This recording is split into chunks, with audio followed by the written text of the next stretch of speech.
blood. They were calling it the Blood Beach. Greetings from the great state of Pennsylvania. My name is Brett, and this is Topo Ranger for February 23rd, 2026. And yes, we got hit again. I'm not going to say slammed. We got hit again. 2 to 3 inches last night, but it's already melting. It's kind of nice because the light is reflecting. Everything's bright. Yesterday is gray. Day before that's gray. Things have been gray. That's not fun. And one thing we want to try to do here on Topo Ranger, please hit subscribe, ring my bell, all that good stuff, is to just have fun, right? Have fun, learn. It's infotainment, information, and entertainment. And today we are definitely going to have fun. And we're going to see lots of colors, because we are going to the island of Hormuz in the Strait of Hormuz. So let's get started. And here we are, looking down on the mostly blue planet of ours, planet Earth. And we're looking at Saudi Arabia, Iran, Oman. This is the Indian Ocean. Here's India. And we're going to fly in here to the island of Hormuz. It is an Iranian island. And there it is. And it's not a big island. It's right off the coast of Iran's right here. Here's Keshem Island. There's all these little islands all over here. You do have to come in to this island on a boat. You can't fly in here. You have to leave. You have to go from Bandar Abbas. I think you can also take a ferry from Keshem, which is this big island over here. And in Keshem, there is a very large salt cave. We're not going to talk about that today, but I did kind of read a little bit about it as I was doing my research. And I think currently it is the longest surveyed, explored salt cave in the world, right? And right next to it, you have Hormuz Island. And there we go. And we're also going to talk about salt. This is all about salt on the island of Hormuz. And this is a tourist location. Some of the videos I watched or kind of reviewed for this video were showing how crowded it is, and it can get crowded. So I don't know what the best time to go here in terms of crowds is. But it's a very popular spot. You might have seen it already in the news if you've ever seen these Blood Beach videos, which we'll take a peek at those in a second. The island of Hormuz, Rainbow Valley, Soil Carpet Beach, Red Beach, Saffron Valley. See the colors coming up here? So here's Iran, the southern coast, and here's the island. Let's orbit this location. So there's a lot of salt on this island. It's not all salt.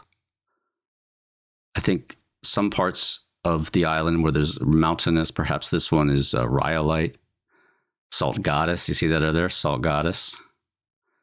Let's zoom out a little bit. And if we zoom out even farther, we can see exactly where we are. So I'm going to say Hormuz or Hormuz because I think that might be the way it's pronounced in Persian.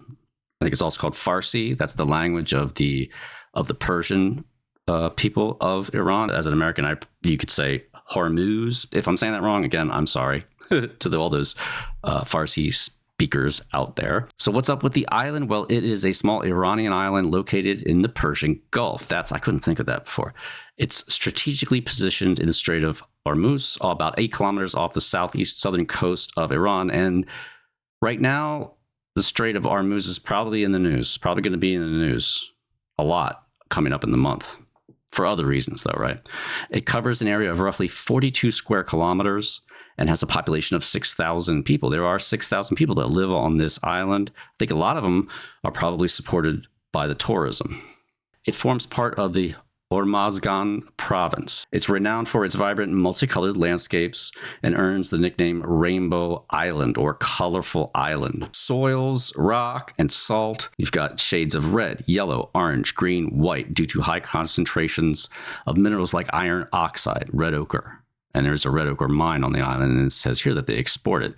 This creates surreal sights, such as Red Beach, and we're going to see videos of all this stuff in a second, where the sand turns the water a striking crimson hue. So what do you have on Hormuz? You got salt caves, mountains, wild beaches. The climate is hot and humid, so the ideal visiting period is from November to March, when temperatures are milder. Once serving as a key trading hub and site of a Portuguese fort from the 16th century, there's a Portuguese fort. We just got done with a video about the the mega waves in Portugal. And we did that other episode about Santo Porto, which was also Portuguese.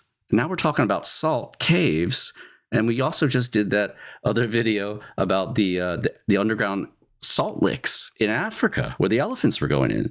Residents preserve traditions like using the edible red soil in cooking. Yeah, you can eat this stuff. Again, geophagy or geophagy, right? Eating dirt. Strange how that's happening. And they use the soil, they eat it, they use it, and they put it in their cooking. As I said before, you have to take a ferry from Bandar Abbas, which is on the coast there. It takes about an hour. Or Kashem Island. It's a short ride. Both of those islands are accessible from mainland Iran. So you can come from Kashem, but you got to get to Kashem, so you'd have to take a ferry anyway. And this is this interesting looking communal housing. I don't know if all 6,000 people live. If you go on Google Earth, you can see this colorful, neatly shaped communal housing. In addition to the salt caves, there are literal features all around this island. Again, explore it on Google Earth. And this is one of the more popular sea caves, I think, because I saw pictures of this popping up quite often. It looks like we got some slackliners with hammocks. The water looks nice. Water's probably warm. And you can swim, you can cliff jump. So there's more than just the salt stuff, but that's really what we're going to focus on today. Here's a picture from Cheeky Passports. That's Red Beach. That's one of the red beaches. Ochre, that red ochre color. Notice how you have the yellowish stuff, brownish. Then you have this dark gray stuff. You have the white, right? And then you have the dark red. So it's hot on this island most of the year. It's a very arid region. It receives very little yearly rainfall. And it's typically characterized by dry, hot conditions with limited precipitation. But, as we'll learn in a second, you need water to form these salt caves. These are not crack caves. These are not tectonic caves or big pieces of cliff slumping. These are formed by water. It doesn't really rain that much. However, there was, in December 2025, there was a significant rare rain event that did occur with reports of around 100 millimeters of rainfall in a very short period. So that's 5 times the typical monthly average for the region. So boom, they got slammed with this. Due to the high iron oxide content in the island's soil, rain causes the red soil to wash into the sea, turning the coastal waters a dramatic crimson red. And you may have seen that. I remember when this happened. Now, I had seen pictures of it before, and I do remember, searching through news, looking at stuff, geology, related news back in 2025, and all of a sudden everything was just flooded with these pictures and videos of this blood. They were calling it the blood beach. I don't really think it looks exactly the color of blood, but we'll check that out in a second here. But that was because of this unusual rain event that you had in December 2025. So, I mean, that wasn't even 3 months ago. Wow. That's crazy. Maybe that's why I picked up on it. Maybe that's why I chose this. Maybe that's what my unconscious is telling me. This is a short from Persian Gulf News of Iran 7634. And I'm pretty sure this is the 2025 event. Because when it started pouring, people were probably like, let's get out to the Hormuz Island because it's going to be crazy. And in fact, it is colorful. That's the blood beach.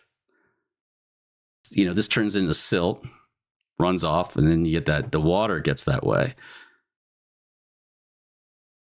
And this looks like some type of coastal type of deposit there. It's just ripping up these gullies. Next up, we have Persian Sea. That's the name of this channel. Stunning Hormuz Island. So there's no rain in this one, but this is a drone shot from the air. Even during normal conditions, you do get that ochre sediment being stirred up, turns it red. These little things are people, and you have, so this red is the same red. It almost looks more orange, and then you have the dark gray. And this is probably during peak season. It gets quite crowded. But that's what the beach looks like, Red Beach. I think it's called Red Beach, not Blood Beach. I think that's just something people were putting in their videos. Blood Beach. That was actually one of the first R-rated movies I ever saw. Blood Beach. Yeah, go look it up. This video is from a channel called Sobhan. Now, it says here in the description that this is from Hangam Island in the Hormozgan archipelago, maybe you could call it. And that is another island close by in the Gulf here. But you have the exact same effect on Hormuz. So let's go ahead and take a look at this. And it's glittering. It's almost like there's little diamonds mixed in there with the sand. I've seen stuff glitter and whatnot.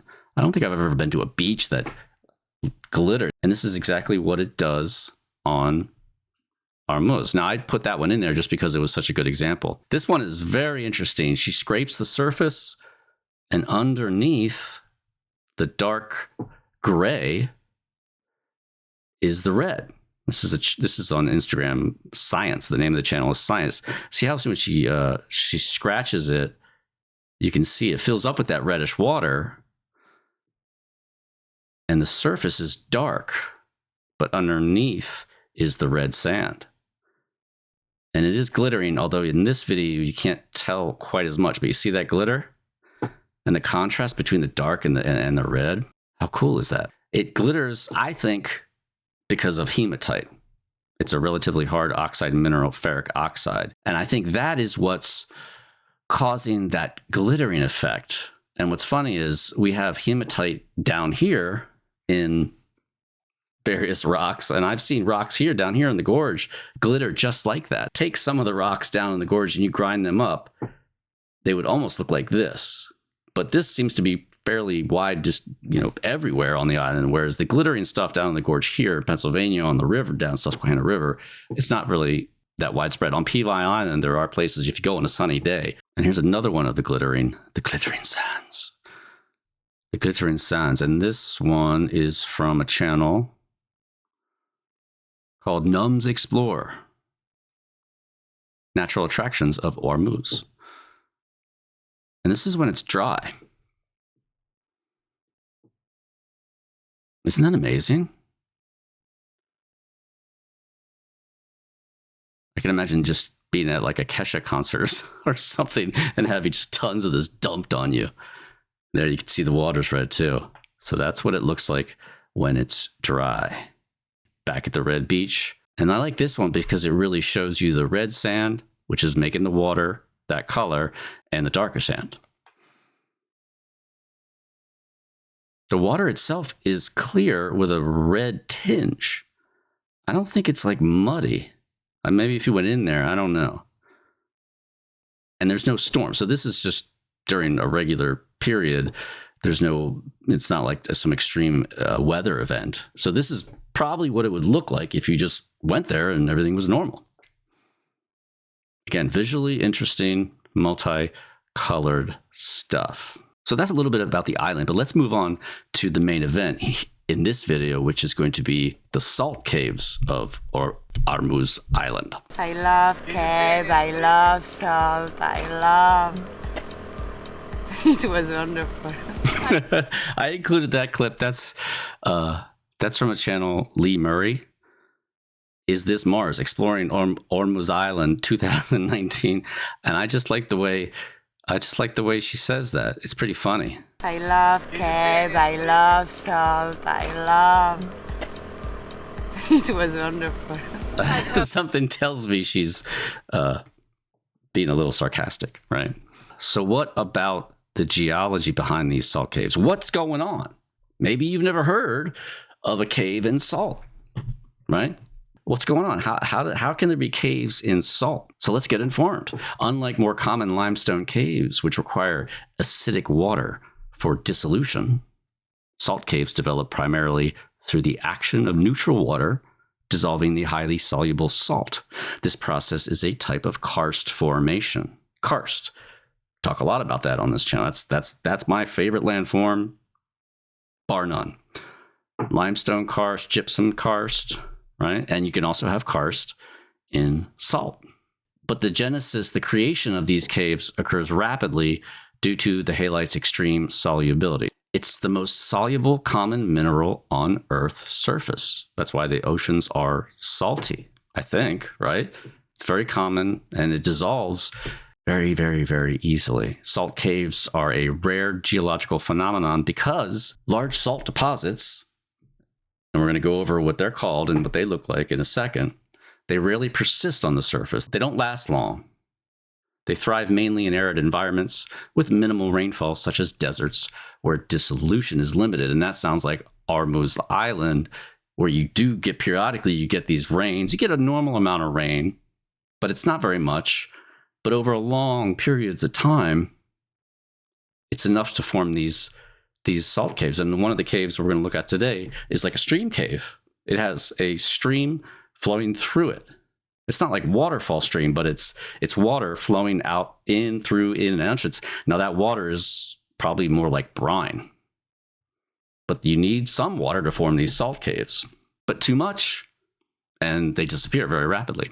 So the geology of salt caves begins with ancient salt deposits or evaporate basins, evaporation, right? Basins filled with stuff created by evaporation. These deposits can be uplifted through tectonic processes, forming salt domes or diapirs, structures where ductile, and that means you can bend it, right? Some metal's brittle, some is ductile, like I think lead. If you had like a bar of lead, you could bend it. That's ductile. So the salt itself under the ground, under the surface of the earth, is ductile. So these ductile structures, they intrude upward into the overlying more brittle rocks, right? So say you had a bunch of shale or limestone, then you have a big salt, it can almost start to flow, really. So water, seasonal rain, seasonal flooding seeps into the surface cracks. It enlarges the fissures into caves over time, just like happens in a normal limestone cave. This dissolution is fast, though. Changes can occur over days or weeks rather than millennia, rather than thousands and thousands of years, making salt caves alive in a geological sense. I mean, all caves are alive in a geological sense. For instance, speleothems. Now, speleothem is just a fancy word for formations you see in caves. Like salt dripstones or stalactites and stalagmites can grow up to 0.5 meter in a month after rainfall saturates the rock. I mean, that's a lot. How long does it take to grow a normal stalactite? 0.5 meter? A long, long time. Even in areas where there's a lot of rain, I think it happens just at a much, much slower scale. But 0.5 meter, so 1.5 feet in a month. So you have rain, and it carves these suckers out, it dissolves these suckers out, and then it forms the formations all very rapidly. But then you may not get another event that gives you enough rain to do that for 100 years, right? And you pile those hundreds of years in millennia, and you can see how these things start to form without being destroyed. The caves form when the salt is squeezed upward to create mountains or domes, and periodic flooding carves channels through the rock over thousands of years. Resulting landscapes include not just caves, but also salt glaciers. Yeah, salt glaciers, waterfalls, valleys, sinkholes, and unique fungal or cauliflower-like forms. Now, where do you find salt caves? If they're rare, right? They were saying they're rare. Where do you find these things? Well, one of the main places you find them is in Iran, home to over 250 salt diapirs, which are these big intrusions of salt, including the Namakdan salt cave on Keshem Island. That's the one I was talking about before. The world's longest at 6,580 meters. From some of the pictures I saw, they have some amazing formations, white salt formations in that cave. And then also in Israel, the Malcolm Salt Cave in Mount Sodom, near the Dead Sea, is another record holder over 10 kilometers long. So that's 6 miles. That's a 6-mile long cave system in salt. That's in Israel. They duke it out, these two. The one that's on Keshem Island, and then the one that's in Israel, they like vie. Over the years, they've been vying for which one is the longest. So these caves exhibit rapid evolution with fragile. So these caves form, they evolve rapidly. They have fragile sculptures, rivers, and megadomes forming and eroding very quickly. Some, like ingestion caves, attract animals for salt licks, leading to a large passage. Kiddim Cave, right, on the slopes of Mount Elgon. Go watch the video. I'll put a thing here right now. Go watch that. That's exactly what that was. It was a giant underground salt lick. Their fragility means they can be created and destroyed in just a few hundred years. Visually, they often display stunning stalactite-filled chambers, as seen in these illuminated formations. What they're saying is, I think this picture here is in a salt cave. And if you didn't know it, you'd be like, oh, it looks like a standard commercial cave. You go on a tour, right? Luray Caverns, Penn's Cave, Indian Echo. That's probably the closest commercial cave here. And that's what it looks like. But this is salt, not limestone. So talking about that cave in Israel triggered my memory. And I realized that maybe another reason I kind of came to this subject was I got the latest issue of the NSS News right here. And one of the articles in it is titled Malham Cave, Israel, the longest salt cave in the world again. Malham Cave. I don't know if you could see that, right? There's the Dead Sea. There's the entrance. It looks like a pit entrance. I mean, that looks almost like clear, crystal clear. I don't know if that's ice or if that's clear salt. I'd say it's probably clear salt, right? There we go. See that? Hopefully this is coming out. I didn't really plan this very well, but I wanted to show you. Where is it? Yeah, you see that? Those are formations in a salt cave in Israel. Hopefully you can see that. But this is, again, that's probably why I kind of settled on it as a subject, because I also had picked up on that, like, subconsciously. So let's keep going here. So the salt diapirs are where this stuff comes up to the surface. It's buoyant, it's ductile, like we said before. It moves upward through denser overlying rock, intruding into it and deforming it. A salt diapir forms in a process called halokinesis. Salt rises because it is less dense than the surrounding compacted sediment. So these salt diapirs look like this. This is from the site geologicaldigressions.com. Reactive diapirism. Salt rises to fill space created by extension. At this stage, it has not broken through the overburden. So the blue is the salt, and these are the overlying rocks, right? And regional extension, I think what they mean there is when things start pulling apart, like if you start having like a rifting, like it associated with the rift valleys. Sometimes magma comes up, right, and creates dikes and sills. But I guess other times, if you have the right salt formations underneath, the salt starts to creep up through the overlying rock layers as they are pulled apart. Active diapirism is salt rises upward because of the upward hydraulic gradient consequent on the increasing overburden load.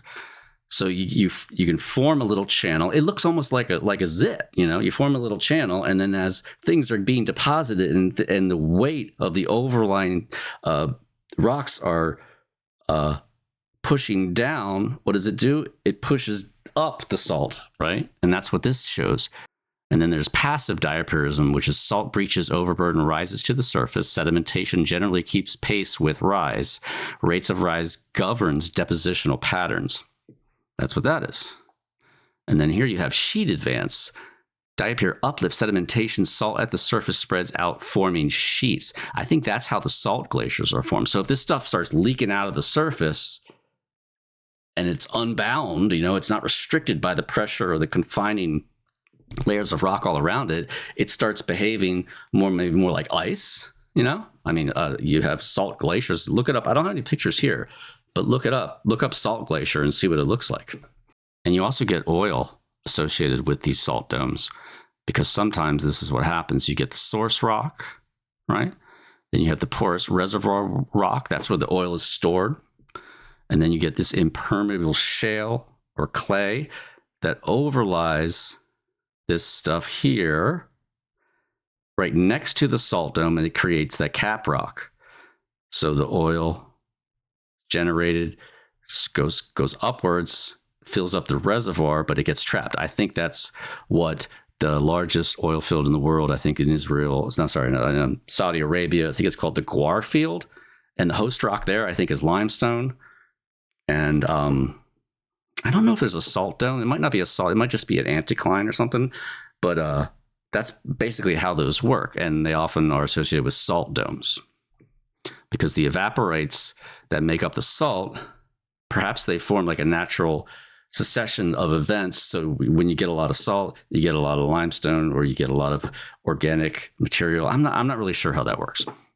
And of course, we have to mine salt, right? That's where we get salt. I mean, I guess they could get it out of salt water. They can, and they do that in places. But I think most of the salt that people consume or use is from mines, and they can look pretty wild when you get these striations. This is a salt mine in Russia, and you can see the colors, the red banding that is horizontal, that's in the salt, and these other marks are like these machining marks, or that's where the boring machine goes through the salt.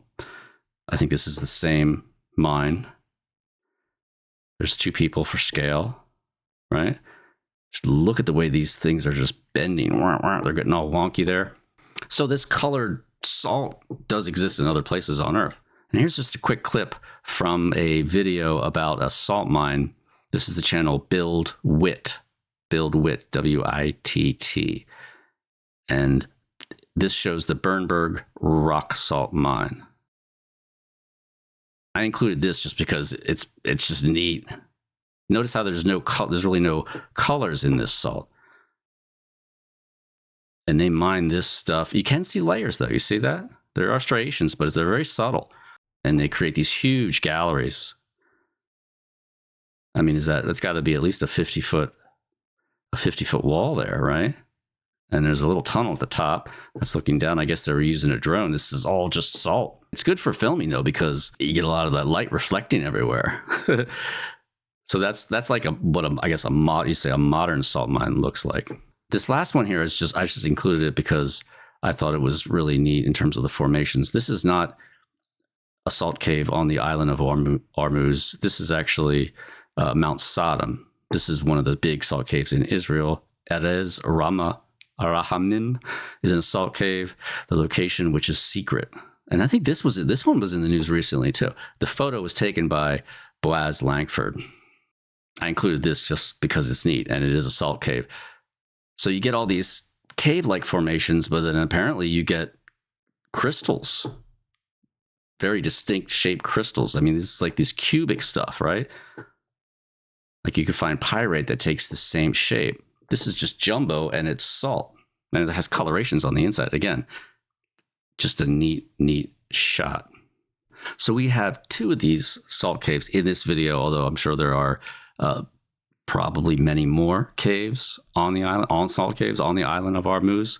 But maybe these are probably two of the most accessible and most impressive of the features. We're going to go to this video by Asrin Traveler titled Salt Goddess, Hormuz Island, Iran. So you get off the ferry, you got to take one of these tuk-tuks or a tour bus. You can see there's a tour bus right there off to the right. Those mountains are that's the interior of the island. And it does look very, very, very, very arid there. And this is the road into what they're calling Salt Goddess Mountain, or Mountain of Salt, which are those mountains, those hills in the background. And it looks like it gets pretty busy here. I would imagine tourism plays a very big part in the local economy here. And at various locations on this island, they do have these little markets. I'm assuming it's the locals who run these, sell the stuff. Clothes, trinkets, jewelry, water, right? Hats, sun visors. And the tuk-tuks only go so far, and then you got to get out and walk. But then you get up to the sides of these outcrops, and they start to look neat. There's yellow right there. That almost looks green. And as you make your way up here, you're just surrounded by these towering mountains of salt. And you can enter into this little side area here where the salt really starts to outcrop. You really begin to see what this stuff looks like. And this is nice because you have scale. Now she goes to a different location on the island. I think that was Salt Goddess Cave. And then there's another cave called Rainbow Cave, and we're going to have some videos of that too. And I think that's maybe where she is here, though. I'm not sure. They have different names for the same caves, so it was a little confusing trying to put this video together. And again, we have people selling stuff. As I was watching this, you realizing, okay, there's some tourism. These people are selling stuff. I had this idea what you should do if you live on this island and you want to make money in the tourism industry. Locate yourself in one of these little shop areas. Buy yourself 1,000 lumen rechargeable shop lights, right? Buy them online, get them shipped to you, charge them up, and rent them out. Okay? Because one thing you'll notice is a lot of these people, they're just using their cameras, and we're moving into the cave here. They're just using their cameras, the flashlights on their cameras. Some of them have flashlights. We're going to watch a video in a second here where the guy has a better light. But if you could, rent them for like $1 or something, or the equivalent of $1, right? The people's experience would just explode in quality, because having a bright light like that can really make a difference. And plus, everybody's pictures will turn out better. Everybody's video would turn out better, thus making the island in general look better online, right? When they come out of the cave, thank you very much. Plug it in and recharge it. Everybody wins. Win-win. I don't know how much you could rent them out for, but I guarantee you, as long as you kept that price point low, people would absolutely do that. Because look at this video. This is a good video, but you see how the lighting is not real strong. Again, that was Astron Traveler, Salt Goddess, and that video is 3 years old. Another video we have here today is by Alireza Art 7. That's the name of the channel, Alireza Art 7. It's titled Goddess of Salt Cave. And we're going to run some music behind this one. I had seen a video on here that had a guy with a little kind of a hammered type of instrument that to me made me think of a dulcimer. And I looked it up, and in fact it's called an instrument called the santur, which is a hammered dulcimer instrument of Iranian origin. That's why that guy was there playing it. It was invented and developed in Persia and the region. So they have carvings from the Assyrian and Babylonian empires that show people playing these instruments, and it just has that feel to it. And since this is a video of a location in Iran, I figured, hey, why not? Why don't we just play this in the background while we go over this video by Alireza Art 7.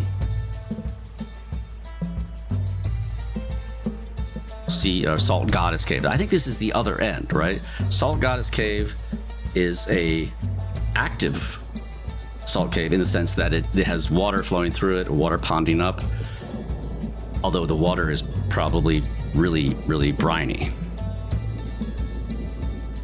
I like the reflections there.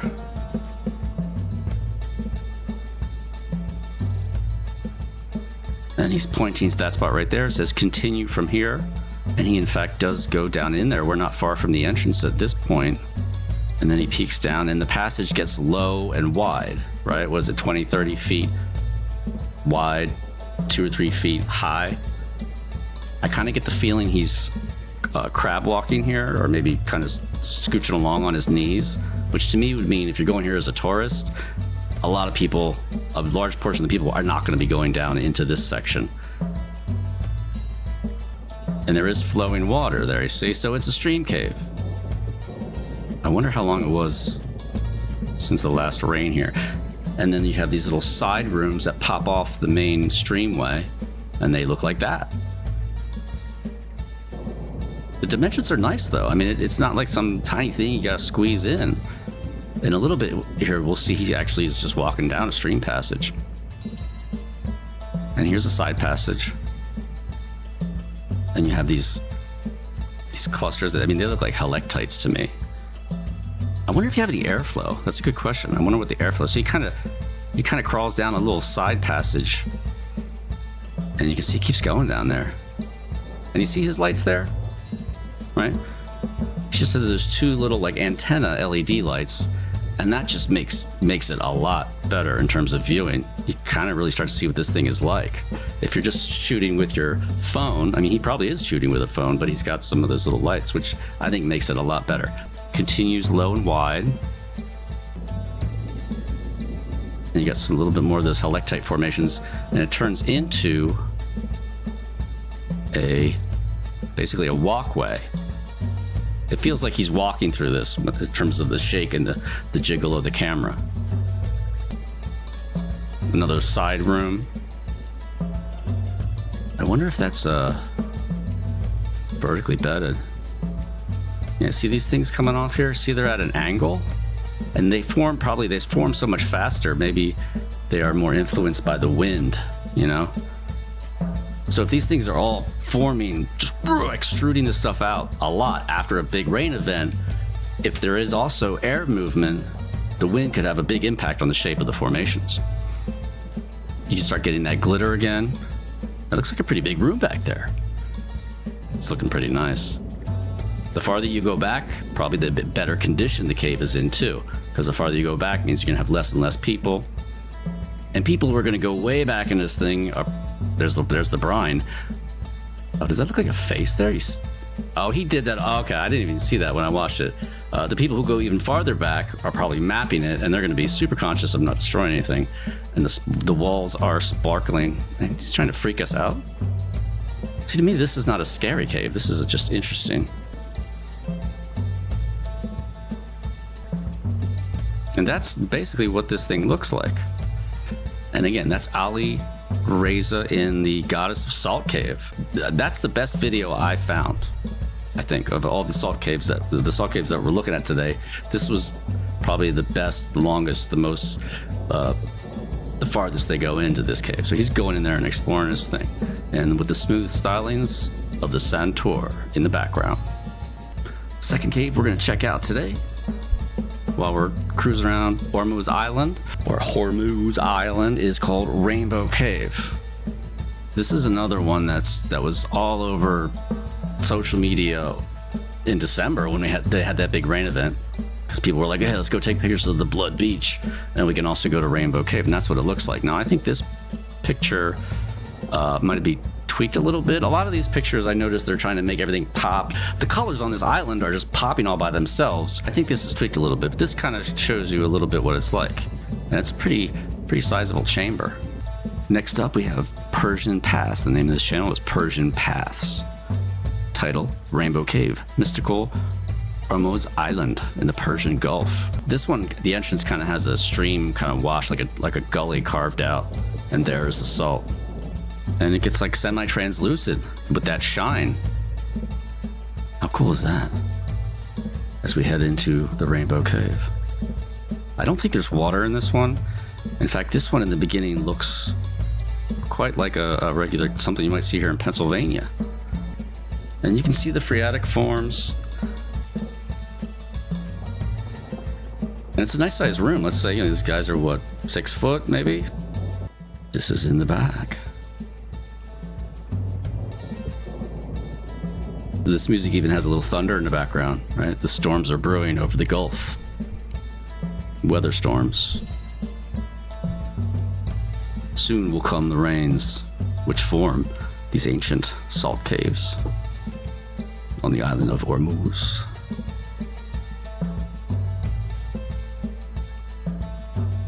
That shot there makes me think of the cave paintings like Altamira. The walls are sparkling too. I wonder if that's that hematite. And then Persian Pass winds up back at the entrance, and that's what it looks like coming out. Rainbow Cave, Mystical Hormuz Island in the Persian Gulf by Persian Paths. That's a 2-year-old video. So let's head on over to Igor Rublev's channel right now, and with a video titled West Salt Cave, Hormuz Island, Iran. This is a 2-year-old video. I'm thinking maybe this person is Russian, judging by the script there on one of those comments. So you get to Hormuz Island on a ferry, either from the mainland or from Keshem Island, which is just across the way. That's probably an oil tanker. You get there, you get in a tuk-tuk, and you just go into the center of this island. And that's the ocean over there. Now, I'm wondering if this is saturation here was pumped up a little bit for effect. Again, I don't think you have to do that with this place. The colors are so vivid and in your face to begin with. I mean, doesn't that kind of look a little bit saturation? Or maybe not, though. I mean, who knows? Maybe this is just the way it looks. It very well could just be the way it looks. And there is the entrance. Here you have these really dark ochre walls, that pure white crust.